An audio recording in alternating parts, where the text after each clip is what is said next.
cheese, because on Saturday it's the Canadian Cheese Rolling Festival back up at Whistler. Dominic Fortin joining us, executive chef from Bearfoot Bistro. Nice to see you, my friend. Good to see you. This is serious business. You've got the wheel of cheese right here. This is what's going down the hill on Saturday. It is. 11-pound cheese, wheel of cheese, Courtenay cheddar from natural pasture on Vancouver Island. It is going to go fast. And I was lifting that up earlier. That's about 10, 15 pounds rolling down the hill, right? Exactly. Yeah. Now, the great part of this festival as well, yes, we're going to have the races that we'll talk about in a second, but there's also an education component where several types of cheeses being showcased. You've got a plate of cheese right here. I think we were saying, what, 14 cheeses being showcased? What do you have on the plate? So we have different cheeses from all over the country. So on this end, we have pea cheddar. We have Benedictine blue.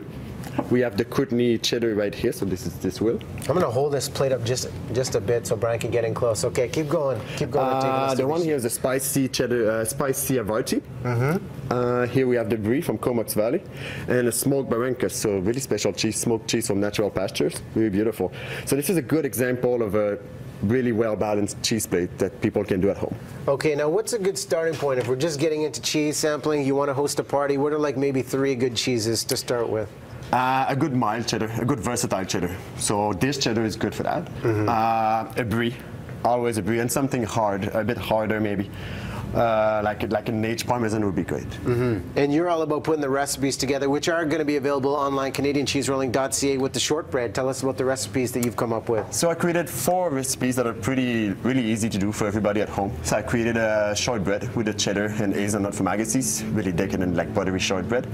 I made some kale chips, just big kale chips in the oven with the cheddar and paprika. Yeah.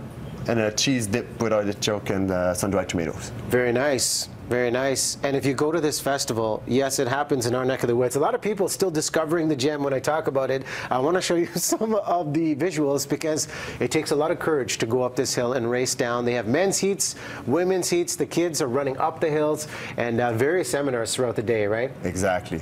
Yeah. There's going to be over 14 cheesemakers on site. And every hour on the hour, if you're coming up to Whistler this weekend, safety first. They've got the gear and the helmets on. And the passion is at the forefront with all of them. What's going on at Bearfoot Bistro this weekend? Are we doing a showcase of cheese or anything special in light of the festival? I'm going to use the cheese that we're going to roll, the Courtenay cheddar. I'm going to use the cheese to make a special cheese course all over the weekend. And yeah. And he puts on a show for you. It's very underwhelming as you describe it, but it's overwhelming when you're there in the restaurant. So CanadianCheeseRolling.ca is the website to find out more. 12 p.m. to 4 p.m.